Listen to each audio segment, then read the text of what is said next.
Detente un instante. Cierra los ojos. Imagina que alguien, sin que lo notes, desliza sus manos dentro de tu mente y comienza a desarmarla con precisión quirúrgica. No hay sangre, no hay gritos, no hay huellas visibles. Lo hace con tanta delicadeza que ni siquiera sospechas que está ocurriendo. Te sonríe mientras coloca frente a ti colores brillantes, sonidos hipnóticos, recompensas inmediatas disfrazadas de entretenimiento. Y tú, agradecido, aceptas. No ves cadenas, no ves barrotes, y por eso crees que eres libre. Pero lo que en verdad sucede es que tu cerebro se reduce, se encoge, pierde lentamente la capacidad que alguna vez lo hacía vasto y resistente. Lo sabes, aunque lo niegues. Lo sientes cada vez que tu atención se disuelve antes de poder sostener un pensamiento por más de un par de respiraciones. Lo confirmas cuando el silencio te resulta insoportable, cuando tu propia mente se escapa como agua entre los dedos apenas intentas concentrarte. Ese es el síntoma de la enfermedad. Y lo más irónico es que la celebras, la nombras entretenimiento, cuando en realidad es un mecanismo de amputación invisible. Antes, hace apenas unas décadas, la mente era un océano. Se podía navegar con paciencia. Un joven podía pasar horas recorriendo las páginas de un libro, podía dejar que las ideas maduraran con lentitud, como frutos que requieren el sol entero de un verano para volverse dulces. Hoy, en cambio, un instante de aburrimiento basta para que abras una pantalla y busques un nuevo estímulo, como un adicto que no tolera la abstinencia. Hemos perdido la resistencia mental que era natural. Ya no sabemos habitar el vacío. Ya no sabemos convivir con nosotros mismos. Y que nadie se engañe. No es un problema de voluntad individual. No es pereza ni debilidad. Es un diseño calculado, frío, deliberado. Ingenieros de la mente estudiaron cómo hackear tu biología y encontraron el mapa de tus fragilidades. El tiempo que pasas deslizando el dedo, el ritmo con el que tus pupilas se dilatan frente a una imagen, la cantidad exacta de segundos que te retiene un clip, todo está medido. Nada es casual. Cada instante que pasas frente a una pantalla es otro ladrillo en la prisión invisible que alimentas tú mismo. ¿De verdad crees que eliges lo que consumes? Esa es la mentira más sofisticada de nuestro tiempo. No eliges nada. Todo fue escogido por ti, antes incluso de que lo imaginaras. Lo que llamas decisión es apenas un reflejo condicionado, una respuesta automática a un guión escrito por un algoritmo que conoce tus debilidades mejor que tú. Lo que llamas libertad es tan solo el eco de una orden invisible. Y aceptas ese eco porque duele menos creer que sigues al mando. Pero en lo más profundo lo sientes. Percibes que algo no encaja. Te das cuenta de que tu memoria se ha deteriorado, que ya no piensas con la misma claridad, que tus ideas duran menos que la duración de un video. Ese es el precio que pagas, no con dinero, sino con lo único que te pertenece de verdad, tu capacidad de pensar. Lo llaman progreso, lo llaman conexión. Lo llaman entretenimiento, pero en realidad es un proceso de anestesia colectiva, una enfermedad social disfrazada de ocio inocente, una plaga que corroe la atención, que disuelve la memoria, que atrofia el pensamiento.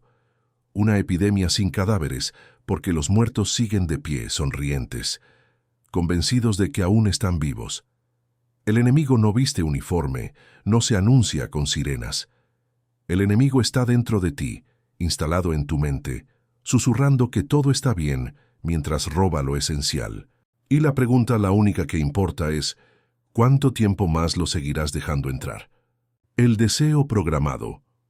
Hasta ahora hemos hablado de la atención, de la memoria y de la voz interior. Pero hay un nivel aún más profundo de conquista, el de tus deseos. Porque si logran controlar lo que deseas, ya no necesitan imponerte nada más. Te conviertes en tu propio carcelero, persiguiendo con entusiasmo aquello que ellos ya decidieron que persiguieras. Hubo un tiempo en que los deseos nacían lentamente, nacían del silencio, de la experiencia directa, de la incomodidad de una pregunta que germinaba dentro de ti, hasta transformarse en hambre, en necesidad auténtica. Hoy, en cambio, tus deseos ya no brotan de tu interior, sino que son teledirigidos. Ves algo, lo repites, lo consumes tantas veces en tu mente que al final ya no distingues si lo querías desde siempre o si lo implantaron en ti con precisión de cirujano. Lo más perverso es que este deseo fabricado se siente tan real como el genuino. Te seduce con la misma intensidad, te obsesiona con la misma fuerza, pero en el fondo es solo un reflejo cuidadosamente diseñado para mantenerte corriendo detrás de espejismos. Y por eso nunca basta. Cada satisfacción se evapora apenas la alcanzas. Siempre hay otra notificación, otro video, otro producto, otra ilusión que promete lo que jamás cumple. El deseo, que alguna vez fue el fuego creador de la vida, se ha convertido en una jaula invisible. Ya no deseas porque tu alma lo clama, sino porque un algoritmo lo dicta. Han robado incluso tu derecho a anhelar. Y esa es la condena más brutal de todas. Cuando tus deseos no son tuyos, tu vida entera deja de serlo. Crees que eliges, crees que avanzas, crees que construyes, pero en realidad solo reaccionas. Saltas de estímulo en estímulo, como un prisionero que no ve los barrotes, pero que responde dócil a cada orden disfrazada de tentación. Lo que ocurre contigo no es un accidente aislado, es un fenómeno masivo. Millones de individuos con deseos prefabricados forman una multitud uniforme que corre hacia los mismos espejismos, compra las mismas ilusiones, consume las mismas frustraciones. Es una masa que se mueve como una criatura única, sin dirección propia, obedeciendo un pulso dictado desde las sombras. ¿Y qué sucede en un mundo donde todos desean lo mismo? Que lo diferente se convierte en amenaza. Quien se atreve a no repetir el patrón, a no rendirse a la tendencia, es visto como extraño, peligroso, casi un enemigo, porque la homogeneidad no tolera disidencia. Y aquí surge la paradoja. Cuanto más conectado está el mundo, más difícil se vuelve ser auténtico.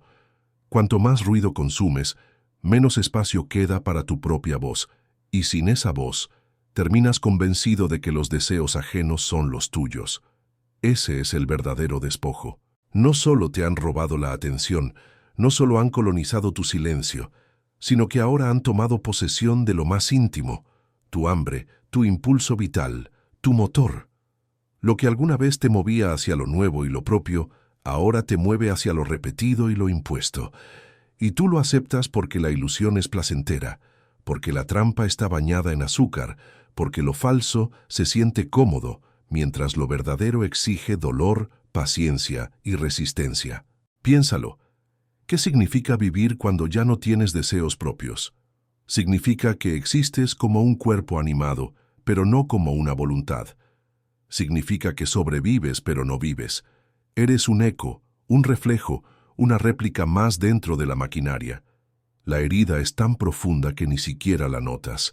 Sigues sonriendo, compartiendo, creyendo que eliges, mientras cada paso que das fue ya escrito en un guión que no redactaste.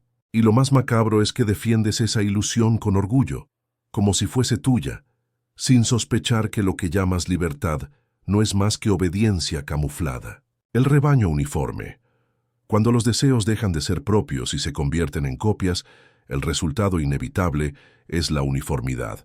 Una multitud inmensa que se mueve como un solo organismo, incapaz de generar dirección por sí misma, siguiendo un ritmo impuesto desde lugares invisibles. Esa es la imagen más perturbadora de nuestra época. Millones de individuos convencidos de ser libres, pero marchando al compás de una melodía que no compusieron. Lo inquietante es que esta homogeneidad no requiere violencia. Nadie necesita cadenas ni látigos. La multitud se encierra sola, celebra sus barrotes, se entretiene con ellos, los comparte con entusiasmo. Es el único tipo de prisión donde los prisioneros piden más candados, más estímulos, más distracciones, sin darse cuenta de que cada nueva dosis es otro paso hacia la docilidad absoluta. Así nace el rebaño, no un grupo unido por ideales profundos, sino una masa agitada por impulsos triviales. Lo llaman tendencias, lo llaman cultura viral, lo llaman entretenimiento compartido. pero en esencia es un mecanismo de domesticación colectiva. Cada gesto repetido, cada frase copiada, cada canción tarareada al unísono es una confirmación de que la individualidad se ha disuelto. Y lo peor, que lo ha hecho con alegría. En este mundo donde todos piensan lo mismo, donde todos desean lo mismo, donde todos actúan igual, ser distinto se convierte en un acto de rebelión, una herejía peligrosa. El que piensa diferente es mirado como amenaza porque rompe la ilusión de unidad. La homogeneidad no tolera grietas. Necesita que todos sonrían al mismo tiempo, que todos consuman lo mismo, que todos repitan sin cesar las mismas frases huecas. Y quien no lo hace, quien todavía conserva un destello de independencia, se convierte en un recordatorio incómodo de que las alternativas existen. Eso explica por qué la diferencia se persigue, no con armas ni con tribunales, sino con aislamiento social, con ridiculización, con la presión invisible de la mayoría. No hace falta callar a nadie, basta con que las voces minoritarias se pierdan en el ruido ensordecedor de lo uniforme. Esa es la dictadura del consenso, una dictadura que sonríe, que se disfraza de diversión, que te convence de que formar parte de la multitud es libertad cuando en realidad es obediencia. Piensa en ello. Cuando todos hablan con el mismo tono, cuando todos reaccionan igual, cuando todos ríen al mismo chiste que ni entienden, ¿qué queda de lo humano? Lo humano verdadero no es la repetición, sino la diferencia. Es la singularidad de una voz que resuena contra el murmullo de lo común. Pero en este rebaño, esa singularidad está en peligro de extinción. Lo más macabro es que esta uniformidad genera la ilusión de conexión. Crees que nunca has estado tan acompañado, que eres parte de algo grande, de un todo compartido. Pero en realidad, mientras más te sumerges en esa masa, más desaparece tu esencia. La multitud no es compañía, es disolución, no es unión, es pérdida de forma. Lo que parece comunidad es en realidad el mayor aislamiento de todos, el aislamiento de tu yo auténtico. Este es el paisaje final de la domesticación. Un océano de individuos idénticos, incapaces de escucharse a sí mismos, incapaces de crear algo propio, incapaces de resistir. Y en ese océano, lo único que sobrevive intacto es la maquinaria que dicta el ritmo. Un algoritmo que no duerme, que no se cansa, que no necesita látigos porque sabe que la masa ya aprendió a obedecer con una sonrisa. Ese es el rebaño uniforme. Un ejército sin líderes, sin identidad, sin voluntad, que marcha hacia un destino vacío creyendo que avanza hacia la libertad. Y tú, mientras tanto, debes preguntarte con brutal honestidad: ¿eres parte del rebaño o aún conservas el coraje de caminar solo? El último fuego. Hay un fuego que todavía arde en lo profundo, aunque lo ignores. Es pequeño, casi invisible, como una brasa en medio de un páramo helado. Ese fuego es lo último que queda de ti. Tu capacidad de resistir, de crear, de sostener un pensamiento propio contra el murmullo ensordecedor de la multitud. Pero ese fuego está en peligro. Cada estímulo fácil que consumes lo debilita. Cada deseo prefabricado que aceptas lo sofoca. Y cuando ese fuego se apague, ya no quedará nada que te distinga de la masa domesticada. La tragedia no es que pierdas tu atención, no es que tu memoria se deteriore. La tragedia verdadera es que olvides cómo suena tu propia voz, que no recuerdes qué significa habitar un silencio fértil, que no soportes el peso de un pensamiento que madura con lentitud. Porque cuando ya no puedes soportar el silencio, cuando no toleras lo profundo, cuando no sabes encender ese fuego por ti mismo, entonces lo humano muere dentro de ti, aunque sigas respirando. Y ese es el destino que nos venden como progreso. Un mundo lleno de cuerpos activos y de mentes apagadas, de multitudes que hablan al unísono sin decir nada, de millones de individuos que sonríen mientras renuncian a su singularidad. Un mundo donde la palabra libertad seguirá existiendo pero vacía, sin significado, porque nadie recordará lo que alguna vez sintió. La esclavitud más perfecta es aquella que se vive como costumbre. La prisión más absoluta es la que se confunde con la vida diaria. Sin embargo, no todo está perdido. porque el fuego, aunque débil, sigue ahí.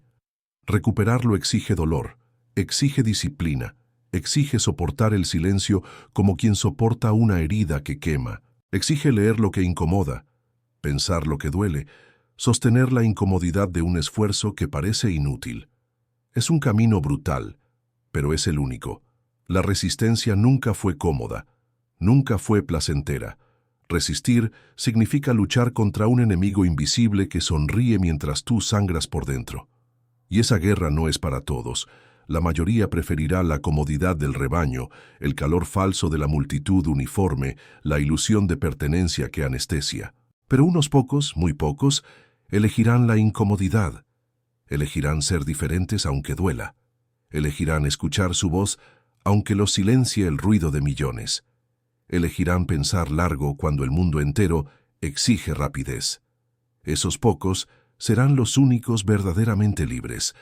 El futuro pertenece a esa minoría, a los que todavía sostienen el fuego, a los que no se conforman con repetir, a los que no entregan su mente sin pelear. No cambiarán a la multitud, no la salvarán, pero dejarán huellas que ningún algoritmo podrá borrar. Crear, resistir, permanecer. Esa es la verdadera forma de vencer. Y si has llegado hasta aquí, significa que algo en ti todavía late con fuerza. Significa que aún puedes resistir, que aún conservas la chispa que diferencia a un ser humano de una sombra obediente. Cuídala, protégela, no la dejes morir en el ruido, porque cuando todo lo demás se derrumbe, ese fuego será lo único que te mantenga vivo como individuo. Al final, la elección es brutalmente simple: dejar que tu mente sea absorbida por la masa, o reclamarla como lo que siempre fue tuyo. Seguir siendo un eco, o volver a ser una voz. Morir en vida, o resistir encendido. Y ese último fuego no lo puede encender nadie más por ti. Solo tú puedes decidir si lo dejas extinguirse o si lo conviertes en llama capaz de atravesar la oscuridad que todo lo rodea.